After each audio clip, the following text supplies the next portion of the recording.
Seja muito bem-vindo ao podcast Cozinha da Mensagem, o podcast da comunidade da Vila, aonde você é convidado para os bastidores de como a gente prepara a mensagem, pelo menos como a gente compartilha o que sabe do texto, e dessa forma isso aqui vira uma cozinha. Os bastidores, a farinha vai pro alto, você vai vendo as panelas sujas na pia e tudo mais, e disso você pode aprender um pouco dos bastidores, de outras opiniões que não foram para o púlpito, que a gente tem também, outros pontos de vista, e também você conhece um pouco mais da nossa irreverência, que faz parte também. A gente aqui, apesar de levar muito a sério o que a Bíblia diz, a gente não leva a sério um ao outro. Então aí a brincadeira aqui sempre é saudável. Vou apresentar a nossa mesa. Meu nome é Marcos Botelho, eu tento liderar essa cozinha, eu ia falar hospício, mas essa cozinha. Nossa. E eu tô meio afetado hoje, né, cara? E eu vou apresentar eles com uma pergunta. Tudo bem, Paulo Nazaré? Tudo bem, graças a Deus. Paulo, você já fez hike? É hike que fala? É de subir montanha?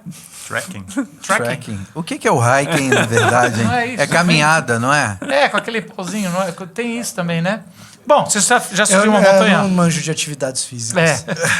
Mas eu já subi, não aquele assim, Qual sabe, é a radical. maior montanha que você já subiu a pé? A pé? Você tem lá em Niterói, na praia de Itacoatiara, o Costão. Eu já subi o Costão. Eu já subi nesse Costão. E lá de cima tem uma vista linda. E você tem ali diferentes formas de subir. Você pode subir pela frente, pode subir, né, por trás. E é lindo lá, é muito legal, é mó visual. Mas não é assim super radical, né?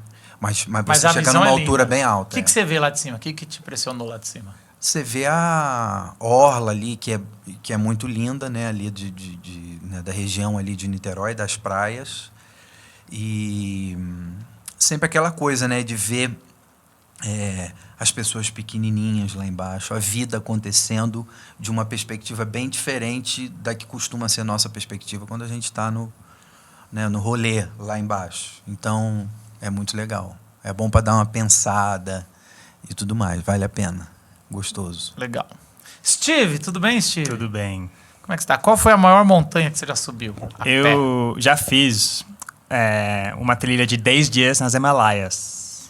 Caramba, hein? Eu subi até 5 mil metros de altitude. Cara, Steve é sinistro. Caraca, mano. Qual país? Então, peraí. 5 mil... Na Índia. E aí, você levava a barraca pra dormir? Isso, na mochilona. E é frio lá em barraca, cima? Comida, é bem Desculpa, frio. ignorante.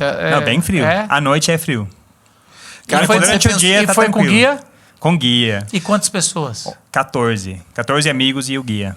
Quando você pensou nessa pergunta, você não imaginava que a gente teria alguém tão hardcore. Não, eu tô pensando nos morrinhos de Arujá.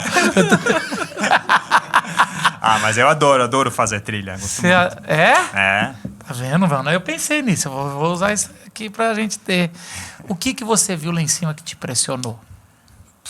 Não dava pra ver muita coisa. Não, é só neblina? Só montanhas, neblina e neve. Mas no caminho, o que você viu que... Você falou, essa é a visão, não sei. Eu vi um número surpreendente de animais. Eu não estava esperando. Mas vi muitos animais que moram lá, que fazem muita coisa para sobreviver. Interessante. Algo diferente. Então, se a visão não é possível num passeio desse, o que te faz fazer um passeio desse? Eu quero entender um pouco a tua assim... Porque geralmente quando a gente fala igual o Paulo, você sobe, você quer ver, você quer pensar... Eu acho que você também queria, mas o que te desafiou a fazer um negócio desse não é barato? Afinal de contas, foram 10 dias, né? Então, não é barato. 10 dias. 5 para ir, 5 para voltar? Não, teoricamente você desce rolando e demora um dia. Você pega o elevador lá que é uma rota de 10 dias. É uma rota. Não, você se perde lá em cima e manda o helicóptero buscar. Não, o helicóptero só chega quando o líder se perde. Mas eu gosto do desafio mesmo. O processo. O desafio físico e o momento de conversar na caminhada também é legal. Mas você sabe que dá pra conversar num pub, né? Isso também bem legal também. Num estúdio. A história que eu posso contar depois no podcast da Vila. É verdade, é verdade. E aí, Zé, tudo bem? Tudo bem. Qual foi a maior monte que você Eu acho subiu? que foi em Atibaia, bem simples. É uma pedra grande, acho que chamam da Pedra Grande. Não era a vista de praia, né? Eu já fui em alguns de praia também menores, mas que nem o Paulo falou, mas o legal é ver as pessoinhas, as casinhas, você vê de longe toda a cidade lá, que é pequena, né? Em Atibaia. E isso foi interessante também. E o legal é a experiência que você tem com as pessoas.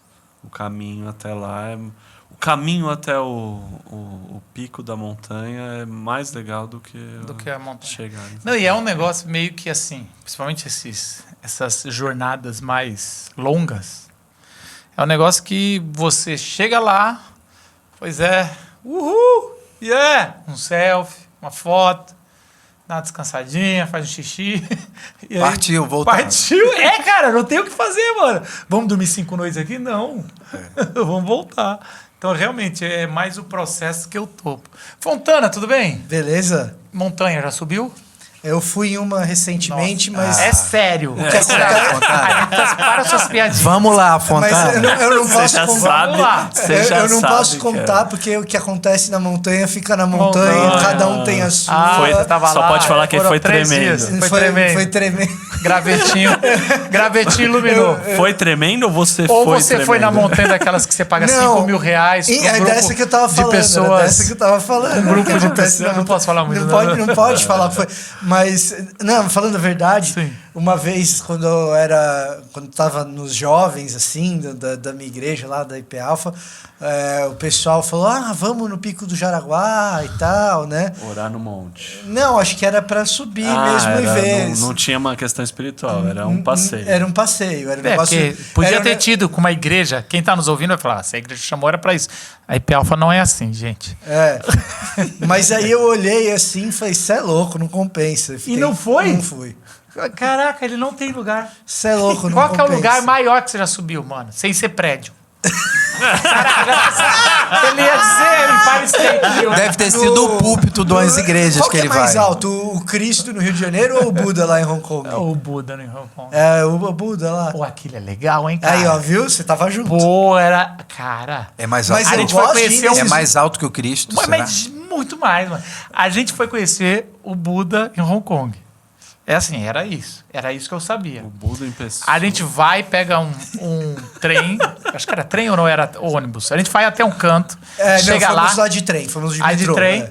E aí, quando chega lá, você pega um E teleférico. assim, já é muito longe. Longe. A hora que você pega o trem já é, tipo, muito Já é um longe. passeio. Aí, quando você chega lá, você pega um teleférico que vai por cima de uma mata. Que se travar, então Já assim, era. acabou.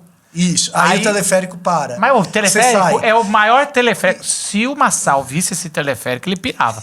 Era o maior teleférico que a gente já viu de um lugar pro outro. Isso, porque aí quando você sai desse teleférico, você fala assim, nossa, já andei muito, né? Já tá longe. Aí você pega outro. É. Aí você Aí pega quando outro você chega lá teleférico. embaixo, você chega na Lá base... embaixo ou lá em cima? Lá embaixo. É só pra chegar até o local. Ah, tá. Tudo Aí isso você é tem pra que subir chegar uma no pé do escada que negócio. alguns fazem de penitência e outros... E a gente foi subindo. Aí tem uma galera que sobe de joelho. Mano, Uau. e eu acho que o Buda pode procurar na internet. É maior do que o Cristo. O Buda, eu não Só sei que a gente se é só maior que tava o Cristo, mas... como turista. A gente Mas, sabe assim, que o Cristo é a nossa Vocês já foram no referência. Cristo? gente? Já. Olha essa Cristo é afirmação grande de pra vocês. caramba. Vocês estão Não, falando Cristo é que, só base. que Buda é maior que Jesus. Não pode... Cuidado. Mas o Cristo ali é igual a Estátua da Liberdade. É só base pra dar altura.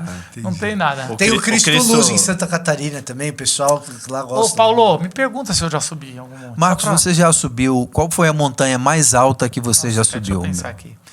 O deserto de Joshua Tree. Eu tô lembrei do Nossa, meio. esse cara que gosta de U2 é fogo. Já é. Eu tava no deserto com o passeio da igreja, a St. Andrews. E Ele aí, apontou pro Steve, né? O Steve americano vai saber. Não, apontei pro Steve sofrimento. porque ele é chique. americano. Eu sou Ele é chique. E a gente subiu. É o único que foi no Himalaia aqui. Então.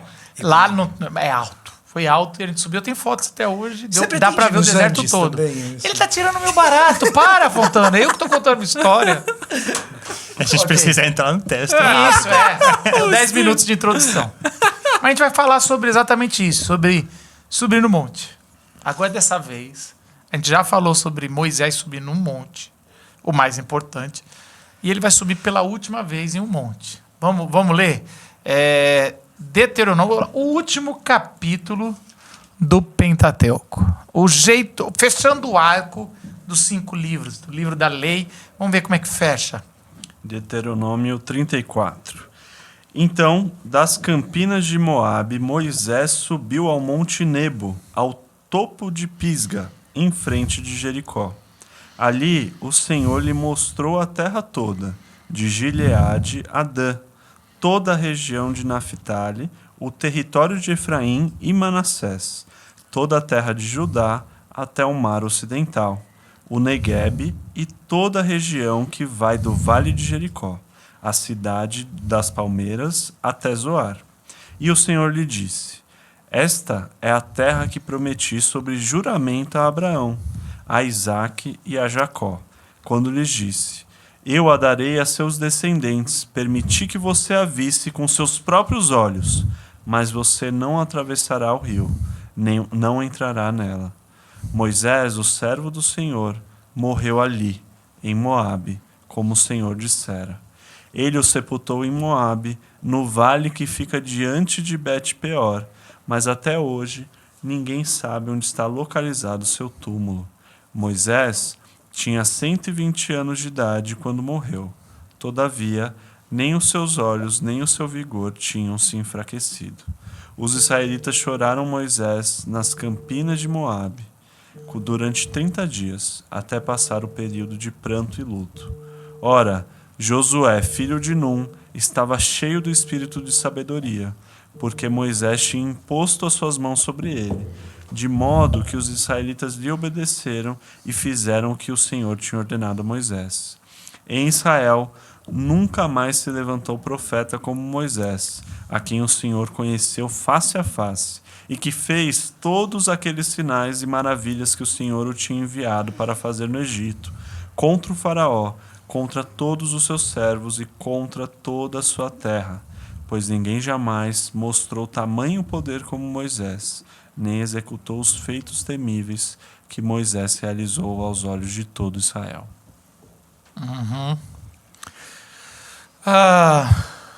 Fontana, você consegue fazer um breve resumo do contexto do texto? Eu falei que é o final do Matorá, e você consegue nos localizar no drama das Escrituras? Tá, aqui a gente está encerrando a história do povo com Moisés. Então, durante um período longo de tempo, o povo dependeu de Moisés para ser um condutor no meio de uma situação de hostilidade, de inviabilidade de vida, de ameaça, que é o deserto. Moisés era o libertador do povo no Egito, e depois dessa libertação, um povo rebelde não entra diretamente na Terra Prometida. E esse episódio marca o fim de uma era, curiosamente um fim melancólico de uma era, que está anunciando a chegada de uma nova era, de uma entrada nessa Terra Prometida. Aqui a gente está chegando no finzinho do que foi todo esse período de antecipação, vagando no deserto, até que a próxima geração pudesse entrar na Terra Prometida. Depois de um período muito longo em que Moisés foi o grande líder e que carregava consigo a orientação de Deus para possibilitar a sobrevivência nesse ambiente hostil, nesse ambiente de inviabilidade de vida. Então, o povo sai do Egito, é liberto, entraria na Terra Prometida, mas na sua desobediência, essa geração é impedida de entrar. Essa geração passa um período longo no deserto, antecipando o momento em que a próxima geração poderia entrar na Terra Prometida. E esse período longo no deserto parece formar entre povo e Moisés um forte vínculo, para que, no momento de possível entrada na Terra, uma antecipação dessa entrada na Terra, o que se observe não seja finalmente que bom, vamos entrar na Terra, mas um certo ar de melancolia e incerteza, que é o que a gente acaba observando nesse texto. Incerteza por quê? Porque esse grande líder que o tempo todo nos possibilitou ouvir a voz de Deus e sobreviver no lugar de impossível sobrevivência, esse grande líder já não está mais com a gente. Então, esse episódio é uma espécie de clímax da vida de um... Ou anticlímax. Ou anticlímax, né? Da relação de um povo com o seu líder, eu diria. Eu gostaria de falar mais uma coisa sobre aqui, que é interessante a gente observar de novo, pensando de forma macro, fazendo um zoom out aqui, que é o fato dos 5 livros primeiros da Bíblia, são várias vezes na própria Bíblia, se refere aos livros de Moisés. A gente muito tempo colocava, e muitos ainda colocam, como é o livro que foi escrito por Moisés. Mas é muito mais, como os Salmos não foi escrito todo por Davi, é dado para Davi, como nem sabemos se os livros de sabedoria foi feito por Salomão, é falado para Salomão, você pega o personagem que representa e você dá. Por que eu estou dizendo isso? Eu vou falar uma coisa polêmica, e eu quero fazer a polêmica só para marcar no cérebro, depois você pode desconsiderar um pouco o exagero, como é de costume que eu faço na minha pedagogia. O livro de Gênesis é quase uma introdução para esse período. A gente às vezes quer uma introdução para o mundo, a criação do mundo. Mas assim, é quase como... Vamos contar a história desse povo que se forma com esse personagem, mas antes, para não cair no nada, a gente precisa contar um pouco de como se formou essa família e por que se precisou dessa família. Daí você tem a necessidade de Gênesis. Então, Gênesis é quase um apêndice para a história desse cara. Exagerei, para você entender que aqui a importância desse personagem e como os 5 livros que a gente chama de Torá, os judeus chamam de Torá, ele tem esse cerne aqui na história. A gente sabe que Abraão é importante, mas na história Moisés tanto que depois Moisés também vira o sinônimo de lei, sinônimo da velha aliança. Então tudo isso está como Moisés. Mais uma coisa que eu acho que interessante, uma vez eu perguntei Tem até a música que o Paulo canta lá, do Legumes Moisés. Né? Legumes Moisés, é uma das músicas. Olha que intervenção. Olha que intervenção importante. Uma segunda coisa que eu acho que é interessante também a gente ver, uma vez eu perguntei para o autor do livro O Drama das Escrituras, o Gorin, e eu perguntei, Gorin, alguém já escreveu sobre o drama da Torá? Porque eu acho importante isso. E eu sempre fiquei meio... Ele falou que sim, me mandou o autor, tudo, eu fui atrás. E porque eu sempre fiquei intrigado com coletâneas ou livros que parece que não acabou. Ou que acaba não acabando. Então a gente tem isso em Atos, tem isso no livro de Jonas. Mas aqui você tem assim... Aqui é muito assim... Pelo menos no nosso arquétipo de história, que tem um final, e a gente, mesmo que for um final ruim, ou um final triste, tem um final, mas aqui não tem um final. Porque tudo que se foi prometido é terra prometida. Você não sabe se vai entrar, parece filme, às vezes, que quer vender o episódio 2, né?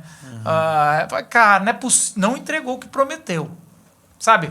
O filme pode ser preparado para um segundo filme, um terceiro, mas tem que entregar o que prometeu. Aqui não entrega, porque o que prometeu era a terra prometida. E nada mais alinhado do que, né, o título, né, da nossa série, né? Quando você termina aqui, isso, né, dá vontade de fazer aquela pergunta. Isso. É só isso? É só isso? Nesse caso, Marcos, são essas coisas que fazem com que eu fale que você é um intuitivo bom, assim, porque sem ter lido, às vezes, alguns caras, você replica coisas que caras importantes na história de interpretação falaram. Tem no século XIX, tem uma linha interpretativa. Você que pensa que eu não li? Eu li tudo. Eu não sei qual que é. Vitor, eu não diria nem bom, eu diria excelente. Desculpa eu ter assumido que você não leu isso. Mas tem uma linha interpretativa da lei. Da lei, que é... Do Julius Wellhausen. Lógico. O mesmo cara do JEDP, o Julius Wellhausen, ele fala em Hexateuco por causa disso. Hexateuco. Ele fala o Pentateuco como ele termina meio que incompleto, para fazer sentido, o conjunto de documentos tem que incluir Josué. E aí ele fala em Exateuco. Para ser verdadeiro agora, a gente estudou um pouco disso no seminário, eu não lembrava, mas isso é muito uma cabeça ocidental tentando encaixar... Não tem dúvida. Século Século XIX, XIX, Alemanha. Porque qual que é a ideia? Por que eu aceitei isso? Essa é a Bíblia hebraica. O que é a Bíblia hebraica se não sem um final feliz? Porque a gente tem o Novo Testamento e a gente acredita no Novo Testamento. Mas ultimamente eu tenho pensado, é difícil ser um judeu, mano. Porque, assim, tá certo que o judeu tem um outro relacionamento com a Bíblia hebraica, ele tem outros livros, a tradição oral, que também ele considera um peso bem grande. A gente tem, nós reformados, somos sola Escritura. Mas, assim, a Torá, a versão da Bíblia hebraica, que é o Antigo Testamento todo, é um livro que, entre aspas, não entrega o que prometeu, cara. Você tá assim, você tem essa parada. Então, assim, eu acho que é importante a gente, pelo menos para mim, eu sou satisfeito com esse capítulo 34, no sentido de que faz parte do jeito que eles pensavam, eles escreviam. Isso faz parte do sentimento que eles querem trazer para a gente. Então, esse sentimento melancólico, ele faz parte da mensagem de um povo que tá isso. Porque, assim, além disso, ele é o representante da morte de uma geração que recebeu uma promessa. E, assim, é melhor do que o Egito, escravo no Egito? A gente acha que é melhor, apesar que eles toda hora queriam voltar, né? Mas é melhor e mais, assim, é uma outra geração. E a gente sabe que a outra geração não é tão boa também. E aqui fala que nunca mais se levantou profeta como Moisés. Então, é mais triste ainda. Esse capítulo fechou e não vai continuar assim, vai ser diferente. Eu queria fazer uma coisa um pouco diferente. Vou perguntar para vocês aqui. Antes da gente falar da história, que eu acho que, para mim, é o ponto principal, é ele olhando a Terra Prometida.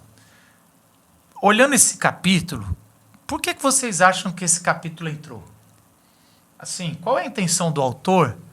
Porque é um capítulo que está falando da morte do personagem principal, fora, mas ele tem algumas coisas, ele vai introduzir um pouco Josué, ele vai acabar com um negócio meio triunfante do coisa, vai falar de morte, vai falar de enterro, apesar que não tem ninguém para enterrar.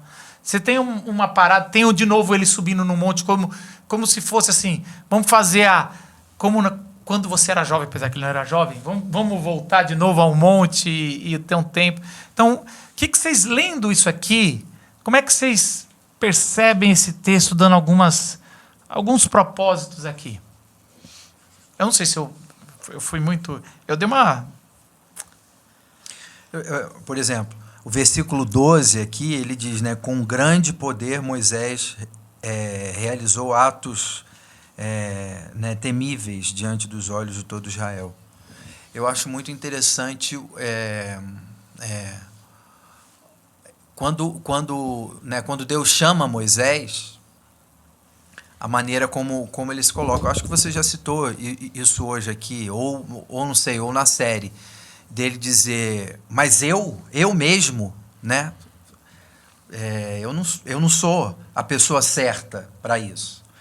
E no final do capítulo, apesar dele não ter, né, entrado, fica um testemunho muito bonito aqui, ou forte, do que esse líder fez, né, do que ele realizou. No entanto, não foi suficiente para que ele seguisse adiante, porque esse cara que realizou atos né, temíveis diante dos olhos de todo Israel também errou, também teve falhas, né, e tinha os seus pontos fracos.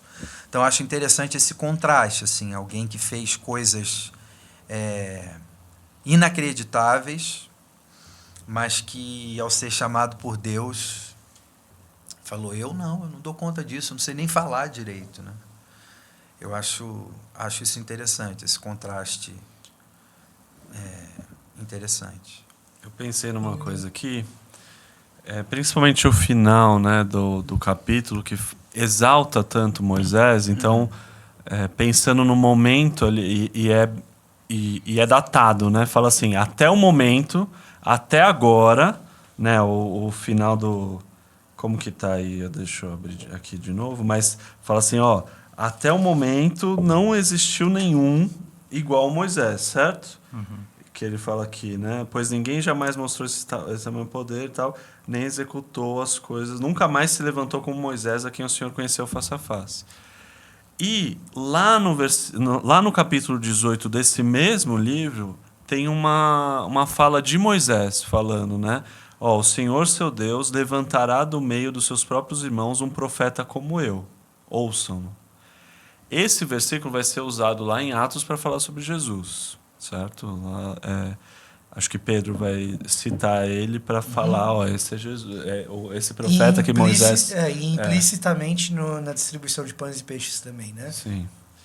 E daí eu acho que termina nessa sensação de tipo assim, até o momento não teve, mas vocês vivem, e é um pouco dessa questão da maneira judaica de se viver, pelo menos dentro da Bíblia hebraica, do momento da Bíblia hebraica, que a gente acredita que finalizou com Jesus, de uma expectativa messiânica, que eles tinham que viver desde então. Porque a gente fala sobre expectativa messiânica, mas às vezes a gente não fala, de onde que surge isso? Acho que esse é um dos textos que Deuteronômio levanta essa bola bem forte, né? Tanto pensando aqui no capítulo 18, né, lá no meio, quanto agora no final, reafirmando isso, falando assim, já rolou essa história, né? A gente não sabe ao certo quando que terminou esse escrito aqui de Deuteronômio, talvez na época de Reis, mas fala, até então não apareceu igual Moisés, a gente tem que esperar, porque ele mesmo falou que viria. Ele também não é o Messias, né? Deixa claro aqui que mas vocês não percebem surgiu e não foi ele também. Né? Mas vocês percebem que isso já é uma elaboração da imaginação profética? A partir dessa decepção? Porque assim, o texto de Deuteronômio ele dá algumas dicas, ele é escrito como na boca de Moisés, como se fosse a memória de Moisés, só que ele coloca várias vezes, por exemplo, fala que é do outro lado do rio, ou seja, é um texto escrito já dentro da Terra Prometida, relembrando os sermões e tudo que Moisés fez. E aí você percebe que já é um jeito de elaborar esse luto. Como dizendo assim, isso que você está dizendo, eu concordo plenamente, mas eu tô só dizendo que a figura messiânica de Moisés como falha, mas como grande, já é vamos colocar nem é para humilhar o cara, nem é para exaltar, mas ele está no devido lugar como uma expectativa de figura. Olha como foi, imagina quando vier. Como você usou a expressão imaginação profética, o Brugman, que é o autor dessa expressão, ele marca esse episódio como o pontapé inicial da imaginação. Qual que é a grande tese aí? Vamos recapitular, né? O que o Brugman diz? Que todo profeta é filho de uma tradição. E quando o profeta vai profetizar, ele recorre a um passado tradicional, ele recorre a uma tradição a partir da qual ele imagina como o mundo deveria ser e não é. E como ele poderia ser se a gente abraçar essa tradição novamente. Então, esse momento aqui, pro Brugman, o Brugman marca esse momento aqui da morte de Moisés como o pontapé inicial do seguinte momento para o povo de Israel. Toda a tradição foi montada diante de vocês. A lei de Moisés, a lei está lá. O líder viveu, o líder falou, o líder esteve entre vocês, o líder escreveu, o líder passou para vocês uma série de preceitos de como um povo deveria ser, embora muitas vezes não seja. Agora o líder morreu. Qual é o papel de vocês agora? Imaginar. Imaginar como vocês deveriam ser, agora sem o líder, mas com a tradição que ele deixa. Imaginar o que esse povo tem potencial para ser, mas agora sem o líder, mas com o que ele deixou como tradição. A questão toda é que, de fato, como material escrito em retrospecto, olhando para a história desse povo, é inevitável o cara dizer, mas igual Moisés não teve. Quando eu vou viver esse lance que Moisés escreveu, como quando o povo a gente vai colocar em prática essas coisas, esses preceitos, esse povo idealizado que a gente deveria ser e não é, e a gente imagina o que poderia ser, a gente olha e fala, cara, falta Moisés. E na real nem Moisés deu conta. E posso te falar, teve um semelhante a Moisés, que é quase lá, Josué. Putz, compara Josué com o resto dos outros que vieram depois. Josué era bom, mano. Só que... Mas não rolou. Então, aqui é o pontapé inicial dessa tensão entre a tradição, a observação da realidade e a imaginação do que poderia ser. E uma curiosidade aqui, eu acho que a NVI que a gente está usando traduziu poder, né, que se usou com grande poder, né? Eu gosto com mão poderosa porque uma vez eu preguei que Moisés era o soldado invernal, né?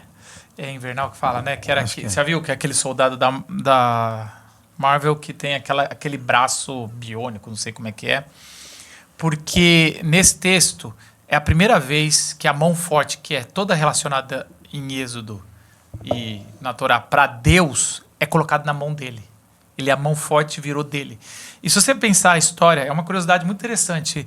A história de Moisés parece que Deus empresta um braço poderoso que ele tem que falar assim, segura a cobra, pega o cajado, bate o cajado na água, toda hora, levanta o seu braço que você vai ganhar a guerra se você baixar. Então, assim, eu te empresto, é quase como uma parte do meu corpo, e você vai ver na Bíblia hebraica que várias vezes Deus empresta uma parte do poder dele para um membro. E ali é o braço dele, e isso é muito interessante. É uma curiosidade só, mas é interessante como no final eles falam, e no final das contas, é lógico que era a mão de Deus, mas a mão poderosa, como ele era justo. E também tem isso. Eles querem pontuar claramente, eles exaltam Josué, aqui nesse texto, porque eles estão mostrando a tradição eles honram quem é Moisés, estão colocando, porque é muito importante aonde se morre e tudo, mas ninguém acha. Então, eu li de um hebraísta que era o seguinte, é como se o texto estivesse falando que o próprio Deus enterrou com honra Moisés. Quase como assim, eu vou te enterrar. Porque ele usa o termo aqui, um enterro, um funeral de uma pessoa que é feita nas tribos, né? Então ele fala assim, mas Moisés está sozinho, ninguém acha. É quase como assim... Ninguém sabe onde está. Ninguém sabe onde está, mas eles quiseram... Depois você vai ter textos do período do Segundo Templo que vão abordar isso aqui e especular, né? Que nos ajuda a até entender um pouco como era a visão na época da ressurreição por causa desse texto. Mas é interessante que Josué tem uma ligação muito forte com o nome de Jesus, salvação, é o que vai levar é como se fosse, depois dos autores do Novo Testamento, o autor de Hebreus e outros, vai fazer essa alegoria, talvez, Moisés representa a lei e ele leva o mais perto possível. Paulo vai fazer isso um pouco em Romanos. E depois apenas Jesus pode entrar na Terra Prometida. Só Josué pode entrar. Então, esse final também é feito posteriormente como o fim da lei, ou até por Moisés ser o máximo que se vai ver de personagem do Antigo Testamento, a lei, o máximo que ela pode fazer igual Moisés. É o máximo, mas não é... insuficiência da lei. É insuficiência. Mas é ótima. Não desmereça. Existe uma não contribuição. Não despreze a lei porque importante. ela não consegue te pôr, porque ela é o melhor que pode fazer. Mas eu estava procurando aqui, para lembrar certinho do trecho, né? Em 2 Reis, o rei Josias, em Judá, 2 Reis 22, ele acha o livro da lei, né? O sacerdote lá, o sumo sacerdote Ilquias da época, acha o livro da lei. E eles se arrependem muito pelo momento e tal. Por que eu estou trazendo esse trecho aqui, né? Por que me lembrou isso daqui? Porque às vezes a gente fica nessa de... mas isso daqui não tem né? O que você levantou muito bem, né? Esse espírito de... Nossa, mas parece que não está finalizado, não direciona. E esse mesmo... o espírito da lei que vocês acabaram de falar é o que acontece justamente com eles. Porque o rei Josias vê o quanto eles estavam desviados de tudo aquilo e tem uma atitude, mas se arrepende de toda a situação e toda a destruição, toda a revelação que vem de Deus que poderia destruí-los e tudo aquilo que ia acontecer, fala que Deus tira isso de Israel por causa do arrependimento deles.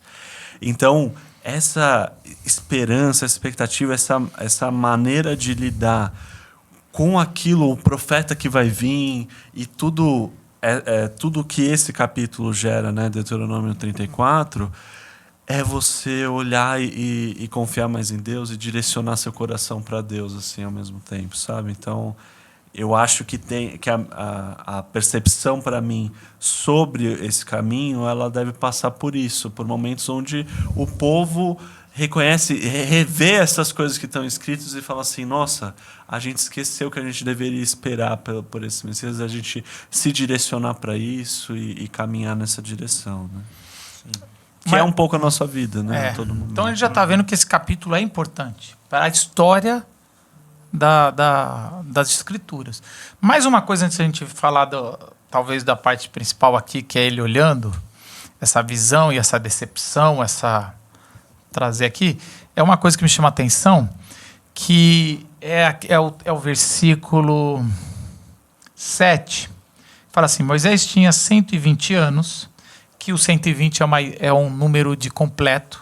São 3. De pleno, né? Então tem outro 40. Lugar que fala que é 40, 40, 40.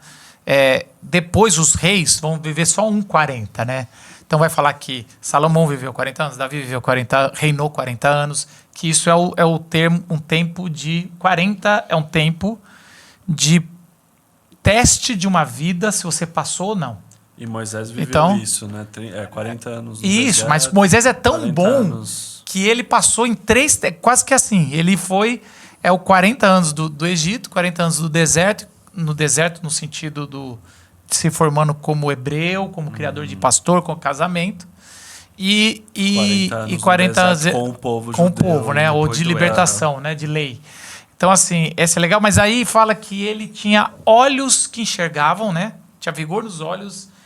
E a gente, de novo, a gente ocidental quer achar que o cara tá dando um detalhe. Nossa, ele ainda enxergava. Não faz sentido esse texto, essa parada, porque o autor, não, na verdade, ele tá dizendo algo mais do que isso, né? Geralmente, na Bíblia, quando alguém fala sobre isso, ele está falando sobre algo espiritual também, ou uma visão espiritual. Então, quando é cegueira, por exemplo, você vai ver Eli ficando cego, e quando fala que ele está cego, está contando que os filhos dele estão aprontando, ele já perdeu o senso espiritual.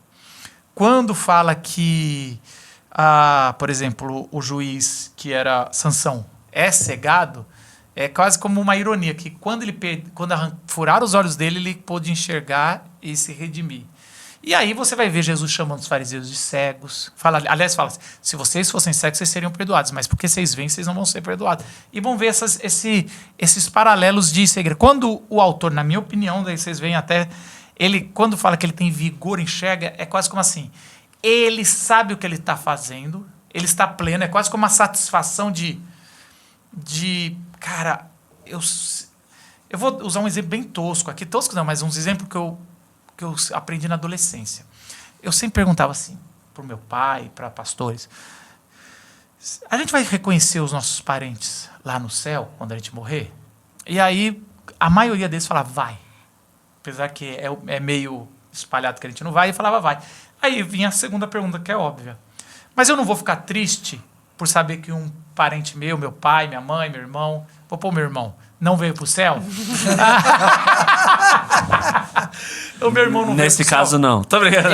Eu não vou ficar triste e no céu não tem tristeza. Aí meu pai sempre respondia isso, que é uma resposta também muito quadradinha, ocidental, mas você vai ter a mente de Cristo. E aí você vai saber o que é pleno justiça e o que é... E aí você vai saber que, por alguma forma, isso não vai te trazer tristeza. Guardada a devida proporção de uma resposta para um adolescente ou para outro, é quase como o autor está dizendo, ele tinha plena consciência do que ele está fazendo, para quem ele está passando o bastão. Ou então, só dele estar falando isso, ele está legitimando Josué e está trazendo, calma, gente.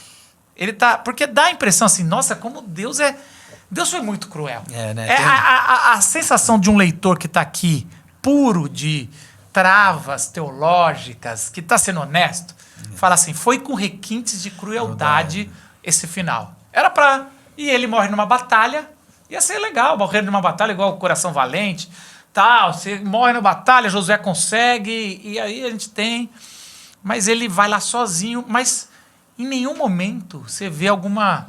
Você vê a história dramática, mas Moisés parece estar inteiro. Ele está pleno, está vendo. Tá em paz.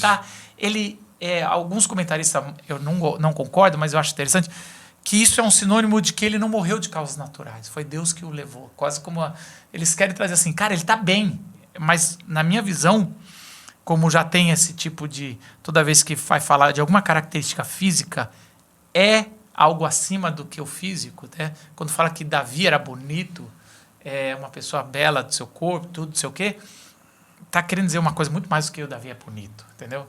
Então, assim, eu não sei o que vocês acham disso aqui. Eu acho que é um pequeno detalhe que o autor coloca que traz todo um... Ah, caramba, tá inteiro. Ele passou bem o bastão. Ele sabe o que está fazendo. Parece que ele tem essa mentalidade do que... Eu entendo. O que vocês acham disso? Ou eu estou viajando? Eu acho que é bem por aí. E eu acrescentaria o seguinte.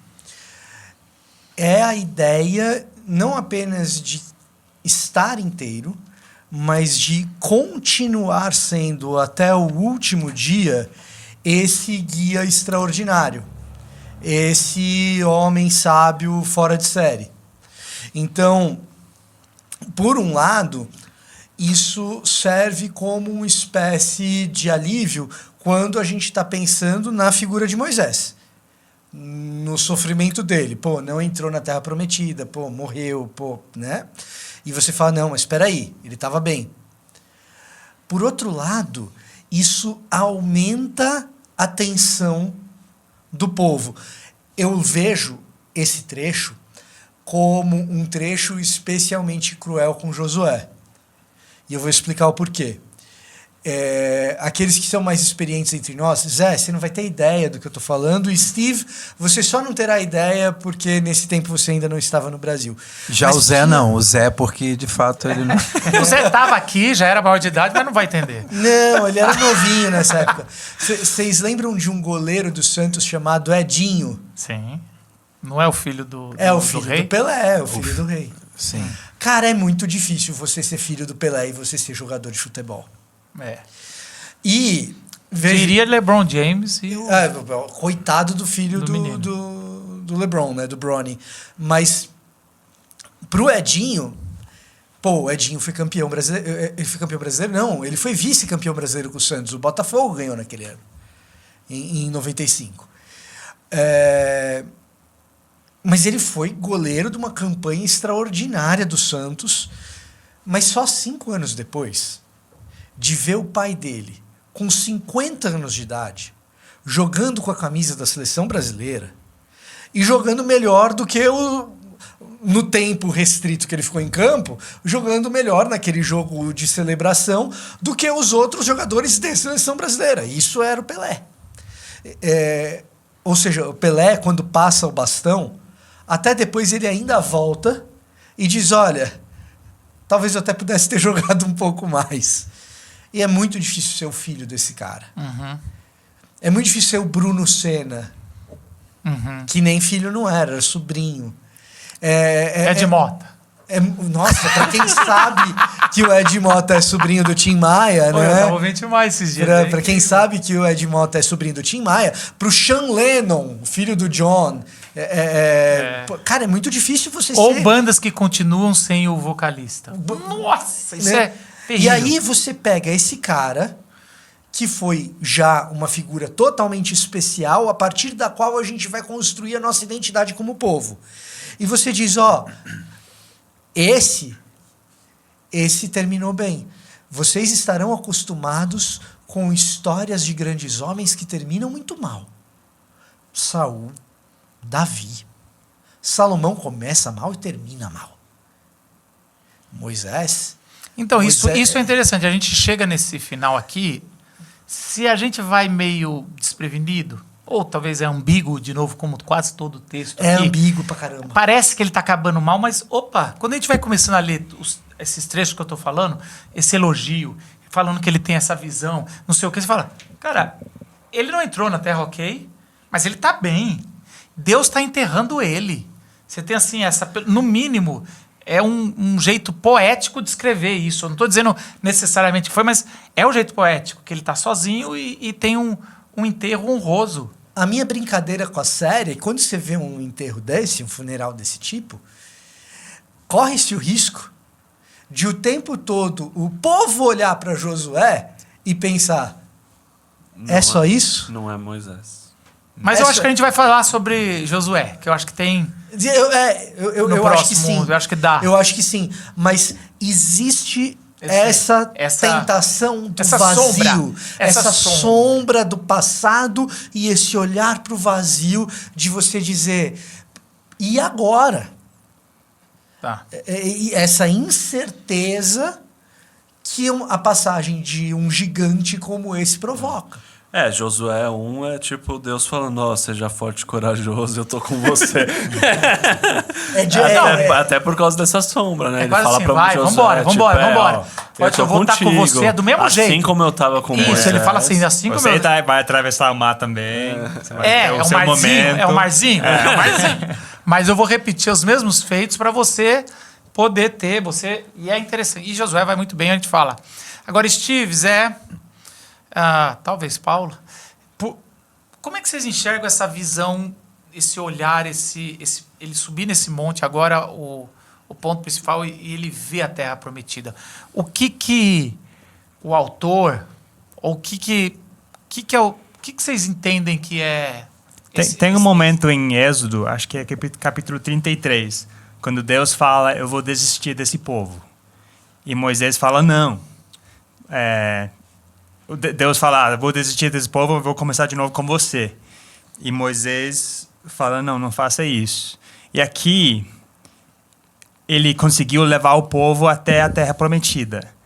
Então, essa conversa com Deus, lá em Êxodo, parece que valeu a pena aqui.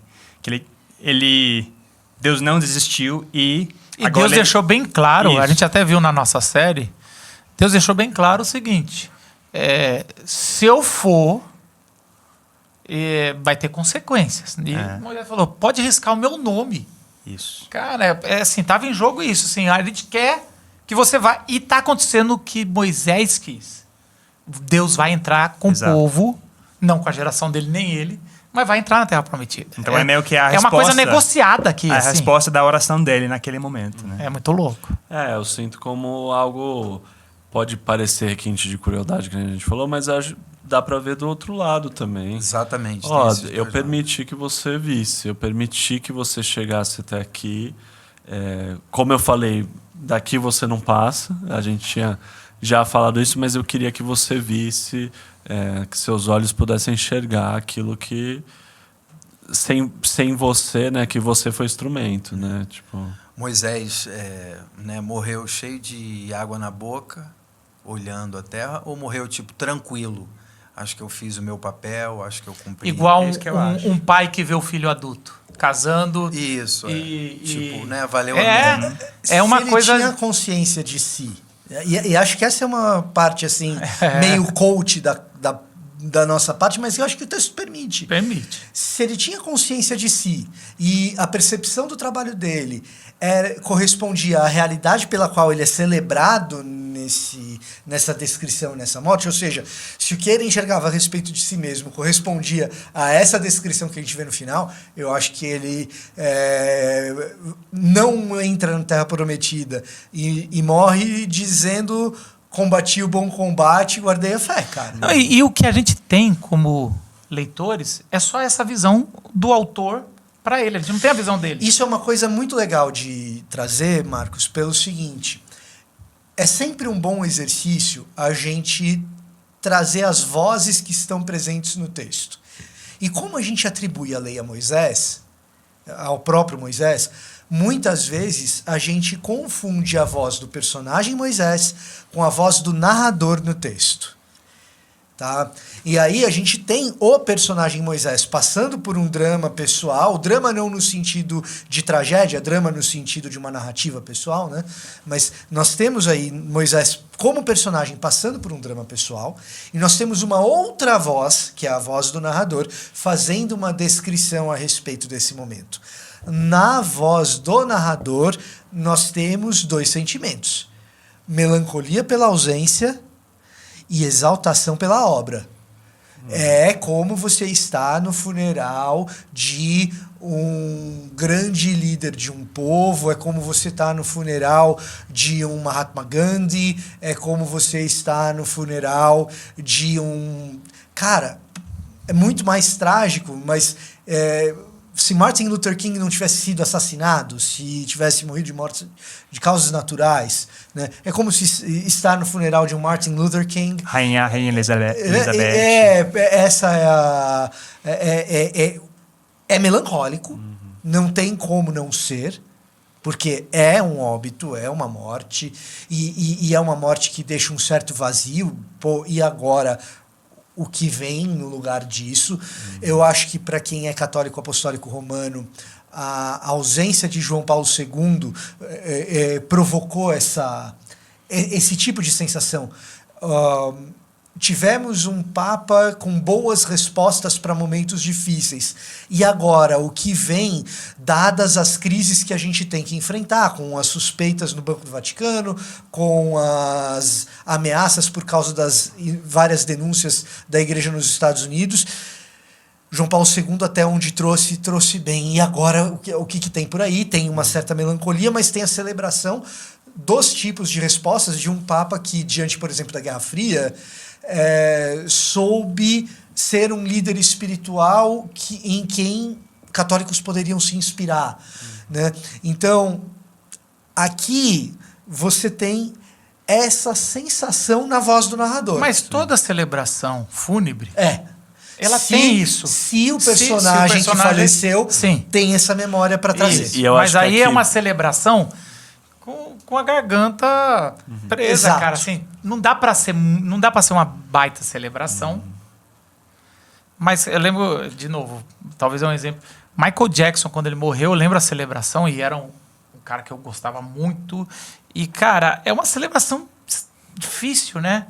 Você vai botar as músicas que às vezes não tem a ver com o momento, mas também tem que relembrar.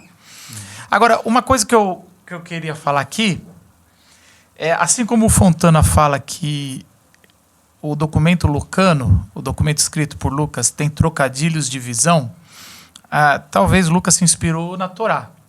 O tempo todo, ou pelo menos esse final, você já vai vendo... Ele vai falar assim, diante dos olhos do faraó, diante dos olhos do povo. Ele fez isso diante dos olhos. E aqui você está numa narrativa que a Terra Prometida, o paraíso... Vamos lembrar que a Terra Prometida é a volta de um lugar onde Deus vai estar presente, tudo. Está diante dos olhos, né? E aí... Moisés é aquele que conheceu o Senhor face a face. Então... E você vai ver esse arquétipo em vários momentos da Bíblia. Então você vai ver Abraão do alto do monte, olhando, contemplando a terra prometida. E é muito interessante que o texto que fala de Abraão fala que ele viu, eu acho que o autor de Hebreus fala isso para Abraão, mas também no texto vai falar, ele nunca teve a terra. Ele teve um pedacinho, mas ele nunca teve. Mas ele, pela fé... Então você tem esse jogo de ele acreditar na promessa e pela fé ele viu que aquilo seria da família, da descendência, mas ele nunca experimentou. E aí você vai ver isso em Abraão, em Moisés, de forma clara. Aliás, você vai ver em vários personagens esse arquétipo de subir na montanha ou subir num lugar e ver e não ver, e não tocar. É quase... Esse ver, ele vai sendo construído na revelação progressiva da Bíblia como um ato de fé. É quase como... Então, essa satisfação de Moisés, que o texto está trazendo, ou que está deixando a entender, com esse olhar é a fé. Então, você vai ver no Novo Testamento, algumas vezes essa história sendo aludida. Então, você vai lá, no final de Apocalipse 21, João sobe no monte e vê a cidade santa descendo. Então o texto vai falar que ele faz exatamente... E olha que interessante. João está vendo o final glorioso que vai vir, que é Deus vindo com a Nova Jerusalém, e ele está igualzinho Moisés. Eu não vou ver, eu não vou entrar. Isso aqui eu só estou vendo. E ali é uma alusão a esse momento. É uma visão. É uma visão, mas ele está tendo a visão. Você tem a visão de Jesus olhando a cidade e falando Jerusalém, Jerusalém, que mata os seus profetas. Então, para ele estar vendo a cidade, ele está, talvez no Monte das Oliveiras, está vendo ali e ele traz uma palavra de visão. Você tem a tentação, e a gente vai escolher uma para a gente aterrissar. A terceira tentação de Jesus, para mim, por exemplo, eu acredito, Fontana, se alguém já olhou, eu acredito que esse começo narrativo do que Moisés está vendo, ele é muito mais uma metáfora do que o que ele está vendo. Acho que eu nem sei se dá, eu não sei se eu li isso, eu só estou aferindo isso, não sei se dá para ver no monte aqui, Nebo, todos esses locais. É quase como, assim como as tribos alcançaram o lugar, e é um jeito mais profético de dizer do que na verdade aconteceu de fato, é quase como... Eu estou querendo trazer aqui o seguinte... Na idade de Moisés não dá para ver nada, não. Mas nem um monte daria. É quase como ele está vendo. Quando o texto fala, ele olhou lá de cima e viu, de lá tal. Por exemplo, Manassés e Efraim é a primeira tribo lá do norte. Não daria para ver, gente. É muito grande. Ele está trazendo algo metafórico dessa visão. Por que eu estou dizendo isso? É o mesmo da terceira tentação de Jesus, que sobe no monte e vê todas as nações. Você, de novo, está no negócio, e só que a tentação de Jesus você pode ter isso vindo de uma forma, vamos dizer assim, encurtada. Se prostrares. E você tem também o Monte da Transfiguração, que é quase um espelho dessa cena. Eu diria que talvez, e Monte da Transfiguração são os 4 autores, está nos 4 autores dos evangelhos. Então você está ali como um espelho, como se... E aí eu gosto. E aí a minha licença poética, tá? Eu sei que o Paulo aqui é o poeta, mas na minha opinião, se eu fosse fazer um filme, Moisés está vendo, sorrindo a Terra Prometida e de alguma forma, uma hora, a face iluminada de Jesus aparece para ele, porque ele está no Monte da Transfiguração, está Moisés lá, e fala que a face de Jesus, e todos estão contemplando a face de Jesus como o paraíso. O que foi prometido, a terra. E ali Deus fala, ouçam-no. E quase como essa visão parece que está espelhada com outra pessoa que está lá naquele monte aparecendo para Jesus. Moisés sempre quis ver a face de Deus face a face. E quando a gente lê o Monte da Transfiguração, fala que ele viu, só que foi em Cristo. Então, assim, todo esse símbolo de ver algo pela fé, ele se fecha em Jesus. Eu acho que, para mim, essa história ela é importante muito por causa disso, porque ela vai ecoar em tantos momentos, como no penúltimo capítulo da Bíblia, como em alguns momentos da história de Jesus.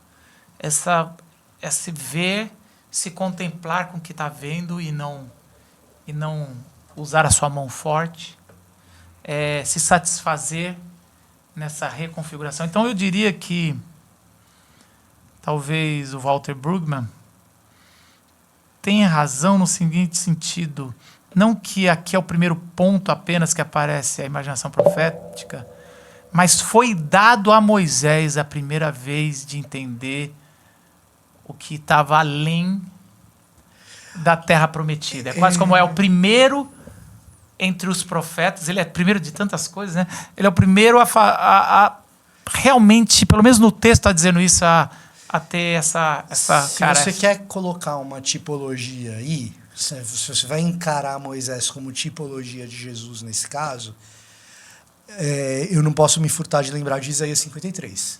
Viu o fruto do seu penoso trabalho. É claro que é um tipo, não é Jesus, evidentemente, né?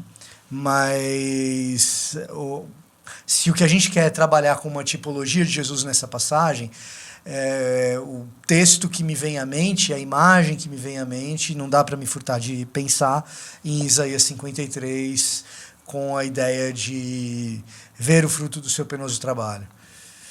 É claro que, evidentemente, essa passagem também tem as suas próprias dificuldades. O servo sofredor faz referência ao próprio povo de Israel, e a gente tem que pensar em Jesus como um rei representativo do povo para cumprir essa profecia. Tem as suas próprias dificuldades, essa outra passagem, que é Isaías 53, mas do topo de uma outra montanha a gente tem alguém observando o que seria o fruto do seu sacrifício. E eu acho, cara, que talvez, né, hoje, antes daqui um pouco, né, a gente estava falando sobre as perguntas que a gente faz, né, para as cadeiras nessa série, né?